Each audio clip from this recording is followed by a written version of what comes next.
Olá, começa agora o Jornal Panorama, o seu canal de informação do Poder Legislativo Estadual. Prestação de contas e mudanças no regimento interno em pauta na sessão ordinária desta quarta-feira. Quem nos traz os detalhes é Verônica Salazar.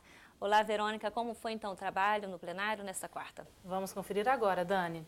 Bom, depois de muita movimentação por conta dos trabalhos em torno da eleição para a nova presidência da Assembleia, as atividades no plenário começaram a se normalizar nesse meio de semana. Os parlamentares aprovaram o projeto do deputado Gilcinho Lopes, que prevê alteração no regimento interno da Casa e de forma a pôr em funcionamento o PROCON Assembleia. O PROCON Assembleia funciona nos mesmos modos do PROCON do Estado, dos PROCONs municipais, que tem o condão de estar fazendo acordo entre as partes, fazer termo de ajustamento de conduta, convocação de empresas de que tenha seja conveniados com outras entidades para o atendimento do Código de Defesa do Consumidor.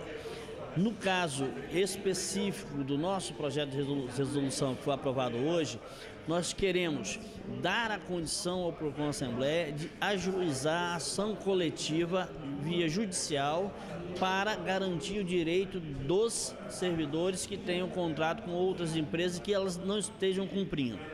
E aí, neste caso, ficou decidido, porque está garantido na Constituição Estadual, que o PROCON Assembleia ele é subordinado à mesa diretora. Então, nesse item foi feita uma emenda pelo deputado Roberto Carlos. O deputado Roberto Carlos emendou no sentido de que ficasse respeitado esse item. Então foi respeitado, foi mantido essa emenda do deputado Roberto Carlos e nós vamos agora ter as atribuições, vamos convocar as empresas que estiverem descumprindo o Código de Defesa do Consumidor, descumprindo os contratos com os consumidores, para que a gente dê uma resposta mais célere à sociedade capixaba.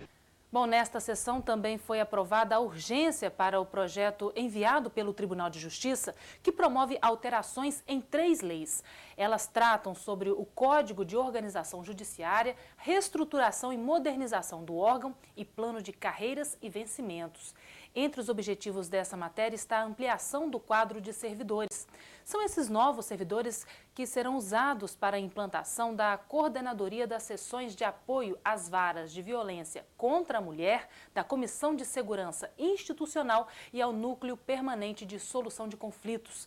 A matéria deve entrar em votação na próxima segunda-feira. Nesta quarta, também teve prestação de contas da AMUNES, a Associação dos Municípios do Espírito Santo, referente ao período de 2009 a 2012. Confira no VT. Gilson Amaro mostrou os avanços da Associação dos Municípios do Espírito Santo durante sua gestão, que teve início em 2009. A AMUNES foi criada em julho de 1972 com o propósito de organizar os municípios para a defesa dos interesses comuns, além de ajudar a tornar as administrações mais ágeis. Ele destacou durante o grande expediente da sessão desta quarta-feira a construção da sede própria da entidade, um sonho antigo dos associados. Essa sede ela veio trazer mais conforto e espaço para que nós possamos estar atendendo os gestores públicos municipal. Quer dizer, hoje nós podemos dizer que podemos dar curso, preparar tecnicamente os assessores e apresentar aos nossos prefeitos uma gestão mais qualificada, que é a maior dificuldade que nós temos hoje. E na AMUNES era muito difícil, porque a gente não tinha esse espaço para ter essa equipe técnica, para poder estar prestando esse tipo de serviço aos municípios capixabas. Então, Dani, estes foram os destaques da sessão desta quarta-feira, a última da semana. O Panorama segue com você agora. Obrigada pelas informações. O novo presidente da Assembleia Legislativa, deputado Teodorico Ferraço, inicia a agenda de visitas institucionais, uma prática protocolar mantida entre as autoridades eleitas. A primeira visita foi ao Tribunal de Justiça. Poucas horas após ter sido empossado na tarde desta terça-feira, o novo presidente da Assembleia Legislativa, deputado Teodorico Ferraço, fez uma visita institucional ao presidente do Tribunal de Justiça do Estado, desembargador Pedro Valsfel Rosa. Ferraço garantiu que o relacionamento entre os dois poderes não sofrerá qualquer alteração com sua eleição. E nós viemos dar uma demonstração de que nós vamos trabalhar unidos em favor do Espírito Santo. A Justiça também vai colaborar naquilo que puder em favor de uma segurança, um problema de saúde, enfim, o Tribunal de Justiça não é apenas para fazer julgamento, mas aqui tem homens, tem famílias que também querem o bem do Espírito Santo. Então, essa união é importante em favor do nosso Estado. Nós temos uma grande agenda para colocar em dia e eu sinto que intensificaremos esses esforços a fim de que essa agenda seja pauta do dia, seja discutida de uma forma eficiente. Na primeira sessão ordinária, como deputado, Rodrigo Coelho usa a tribuna e comenta o auxílio que o novo mapa regional do Estado vai dar para a redução das desigualdades sociais e econômicas. Reuniu de maneira mais igual, mais consolidada os municípios do Estado, de modo que a estratégia que cada município vai usar pode ser combinada com o município vizinho. Porque no Espírito Santo nós temos uma população extremamente pobre que é, em números absolutos, superior urbana. Mas proporcionalmente nós temos uma população extremamente pobre superior no campo, porque quase 10% da população rural vive em situação de extrema pobreza. Então, esses municípios que têm grandes populações extremamente pobres vivendo no campo, por exemplo, elas estão concentradas nas micro-regiões próximas.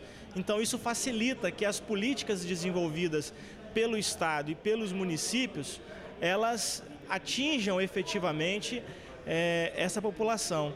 E, por outro lado, os municípios que têm maiores populações na área urbana também têm uma certa proximidade, porque a grande concentração é a região metropolitana da Grande Vitória. Então, essa divisão facilita, não só, acredito eu, para a superação e o efetivo implemento da política para a superação da extrema pobreza, mas para todas as demais políticas, porque as características dos municípios aglomerados em região são muito semelhantes.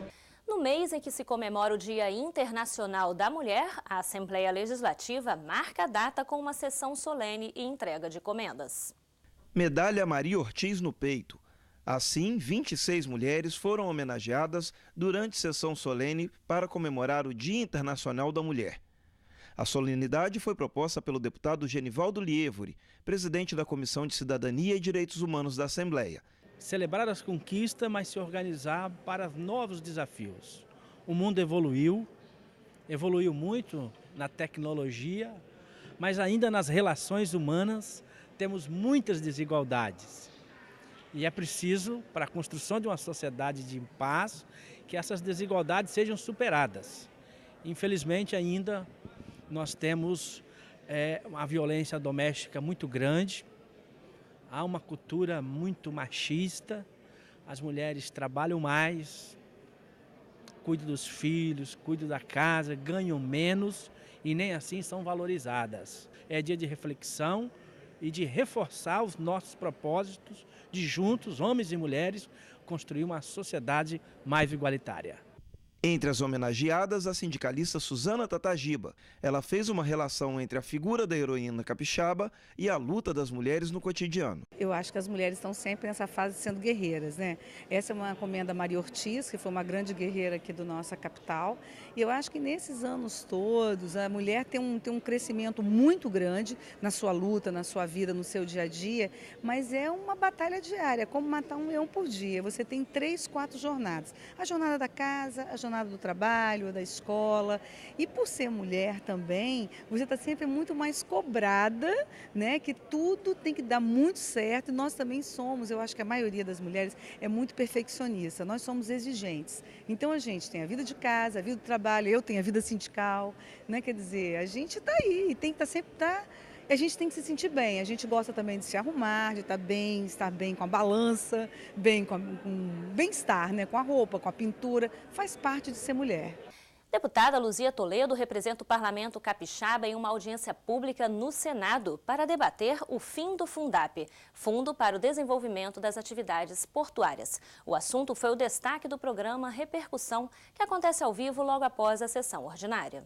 O que nós estamos lutando é para que nós tenhamos uma transição na busca de uma solução que contemple o Espírito Santo, né? Nós temos o relator no Senado Federal, na Comissão de Justiça, nós temos um relator que é o nosso senador Ricardo Ferraço. Defendeu o Espírito Santo como se defende realmente o seu chão.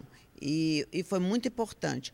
Eu penso, e esse pensamento não é só meu, esse pensamento é o pensamento do próprio governador Renato Casagrande, dos empresários que estavam presentes, da classe política que estava lá, é de que a argumentação dos governadores, tanto nosso, do Espírito Santo, quanto de Santa Catarina, quanto de Goiás, e também o vice-governador do Pará, todos eles, de certa forma, comoveram os senadores presentes. E a gente percebeu claramente, pela fala dos senadores, não só do nosso estado, mas os senadores de outros estados brasileiros, eles entenderam que a argumentação de uma transição ela é bem-vinda.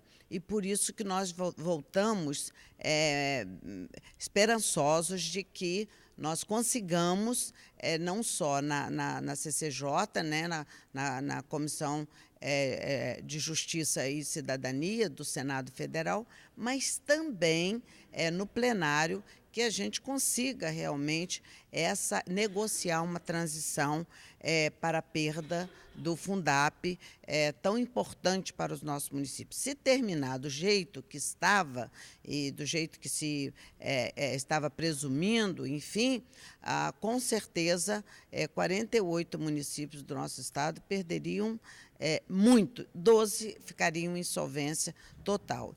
E sobre o fim do Fundap, o novo presidente da Casa, Teodorico Ferraço, fala sobre como a Assembleia Legislativa vai se posicionar. O senador Ricardo Ferraço está apresentando o seu parecer pela inconstitucionalidade, e essa inconstitucionalidade eu espero que a Comissão de Justiça tenha respeito ao Espírito Santo e não vote o fim de uma conquista de 40 anos em favor da nova geração do Espírito Santo. Se isso acontecer, a Assembleia Legislativa do Espírito Santo vai entrar na Justiça, colaborando com o senador Ricardo Ferraço, que não pode ele entrar contra o Senado, porque a casa pertence a ele, mas nós entraremos pela sua inconstitucionalidade, porque o Fundap é uma conquista nossa. Isso vai criar problemas, vai ter que diminuir os gastos com a educação, com a saúde, com a geração de emprego e renda. Nós vamos ter aqui um verdadeiro caos. Mas o Espírito Santo é grande, vai sobreviver, queiram ou não queiram, esses inimigos do Espírito Santo. Este foi o Jornal Panorama com os destaques desta quarta-feira. Obrigada pela audiência e até a próxima edição. TV Assembleia, Canal Cidadão.